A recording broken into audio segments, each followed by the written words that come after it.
Welcome to HOWSTUFFINMYCARWORKS channel. In today's video, I'm going to explain how the crankshaft position sensor and the camshaft position sensor works, and I'm also going to illustrate how to test it with this sensor tester. That way you can understand how both of these items work, and by knowing how to test them, you can avoid buying them in case you're suspecting that any of them is defective, because some of them are expensive depending on the make and the model. So no different than anything else, testing components is always very important. So before we move into the testing part of it, I'm going to go ahead and explain what these components do. The crankshaft position sensor is the one that, as the name implies, is going to read the revolutions of the crankshaft. And depending on the make, it's going to have a different location. Some of them are going to be mounted on the side of the block towards the front of the engine, obviously. And the crankshaft is going to have a tone ring with indentations that this sensor is going to read. And the way the computer usually knows when the number one cylinder is going by is because the tone ring is going to have a wider tooth for the number one cylinder, and then the rest are going to be narrower. Some of them have a different type of crank sensor that is located on the outside of the engine, and the harmonic balancer is going to have the indentations. Some other vehicles, the tone ring is part of the flywheel, so that means that the crankshaft position sensor is going to be mounted to the bell housing, so on the very back of the engine. And this location sometimes is hard to get to. There are some GM models that are 4-cylinder, and the crankshaft position sensor is mounted underneath the ignition module, and the coils are bolted to the ignition module, so you have all of it in one unit, and it's usually on the side. So when looking for the crankshaft position sensor, regardless of what make or model you're working on, you want to start at the front of the engine, look near the harmonic balancer. If you don't see one, then look on the side of the engine towards the front. If you don't see it there, then look on the bell housing on the top. So those are the three most common locations for the crankshaft position sensor. And like I said, as its name implies, it reads the revolutions of the crankshaft. So in essence, the crankshaft position sensor, it would be all the computer needs to know when the cylinder one is going by. That way it can send the spark to each cylinder following the firing order. Now, a cam sensor or camshaft position sensor is desirable for many reasons. Like if you have a V8, most of them will have 2 cam sensors, or a V6. That way the computer knows the exact location of each camshaft. Especially if it has variable cam timing or variable valve timing, then it becomes really important to know. That way, if there is something wrong with any of those components, it will trigger a trouble code that can be retrieved with a code reader or scanner and start doing some diagnosis. So if the vehicle only had a crankshaft position sensor and there was something wrong with the variable valve timing, it would be hard to know. The computer's already been programmed to know what the relationship of these components should be, and whenever there's a discrepancy, it's going to trigger a trouble code that can be retrieved. And the camshafts usually don't have a tone ring for the most part.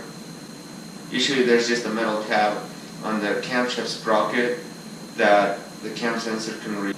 That's usually the norm, but no different than the crank sensor. Each manufacturer can decide how to do it.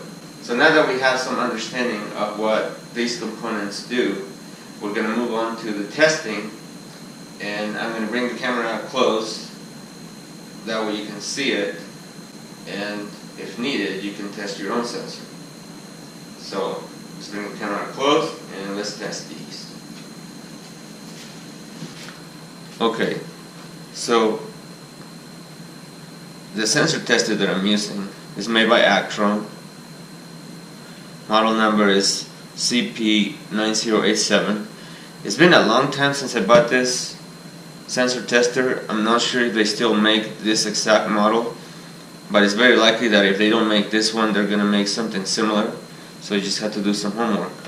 So the crank sensor that I have has 3 wires. So you want to follow the wiring diagram of your vehicle so you know where to connect the wires. This one, for example, the power goes on this side, the ground was the center, and then this one was the signal. So the sensor tester is going to send power through this, it's going to ground it, and it's going to read the signal.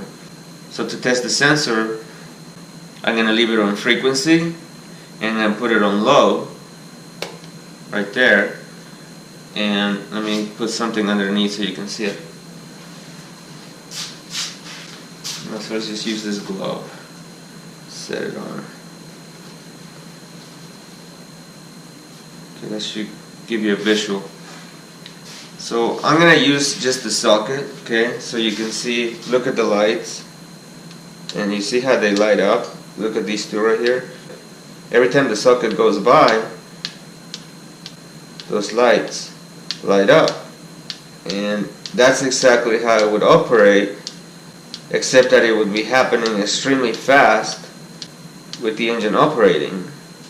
So you get the idea, and that's why I said there's the tone ring that is going to be attached to the crankshaft, and the sensor is going to read the indentations, and that's why I said the number 1 is going to have a wider tooth. That way the computer knows which one was number 1. So that's how you could test a 3-wire one off the vehicle. And some camshaft sensors are also 3-wire. Now the cam sensor that I have here is a 2-wire sensor, so it's going to be tested slightly different. I'm going to turn this off right now. So I don't need to put power to it. So what I'm going to do is I'm going to hook the yellow and the black. So ground and signal. Now instead of putting it on frequency, I'm going to go to volts. And it's going to accomplish the same thing. See, when this goes by. Now this one the signal is stronger obviously because I have it on volts. But you can see the lights. You know, this time all of them light up every time this goes by. You know, slightly different test, so you can really see it here. But same principle, okay? So that's how I would test a sensor that it only has 2 wires. And believe it or not, this also applies to the speed sensors, ABS sensors. They have pretty much the same principle. You test them in a similar way. So I'll turn this thing off.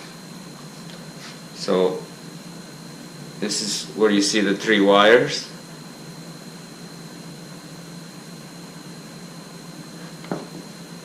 And this is where you see the 2 wires. So I got my sensor tester off. So there you have it. That's how simple it is to test the crankshaft position sensor and the camshaft position sensor using this Actron sensor tester. I cannot stress out enough how important it is to test components before replacing them. That way you don't spend money that you probably don't have, or is money that could have been allocated for something better or something different. To wrap this up and get an idea of what are some of the telltales of a crankshaft position sensor that's malfunctioning. Normally, a crank sensor tends to get hot after certain use and it'll stop working, so your car all of a sudden will die and will have no spark, and you let it cool down for 5-10 minutes and it'll start again and it'll run perfect, just like nothing ever happened before. Sometimes it'll trigger a trouble code, sometimes it won't. So it's a little bit tricky sometimes to troubleshoot them. But whenever I'm dealing with a vehicle that is doing that, you know, it's running perfect, all of a sudden just nothing. One of the very first things I'm going to go to is to test the crank sensor, because more likely that's going to be my problem. Here's another possible issue, okay? So To test it accurately, I would have to test it when it's malfunctioning. And if it only takes about 10 seconds, 15 seconds for it to cool down enough to start working again, it's going to be very hard to test it, especially if it's not given a trouble code. So that's where it can get tricky when testing the crank sensors. And the person can do two things, right? Can wait till it gets really bad and stops working completely, and at that point you can definitely troubleshoot it. Or you would have to have your scanner connected to your vehicle that can read each sensor individually. That way, as soon as this vehicle dies, you can try to crank it over and you shouldn't see any signal coming out of the crank sensor. That's provided you have the scanner. Cam sensor could be similar. They could also get hot and give you several symptoms, but if it has two cam sensors, the vehicle will still run. It may not run accurately, but it's very likely that it'll give you a trouble code because the computer is getting the signal from the crank sensor, but it's not getting the cam sensor signal. And at that point, when you have a trouble code, you can just go ahead and test it and find out for sure. So now you know some of the options that you have when it comes to testing crankshaft position sensors and camshaft position sensors and how to troubleshoot them. Thanks for watching today's video, and I'll see you next time.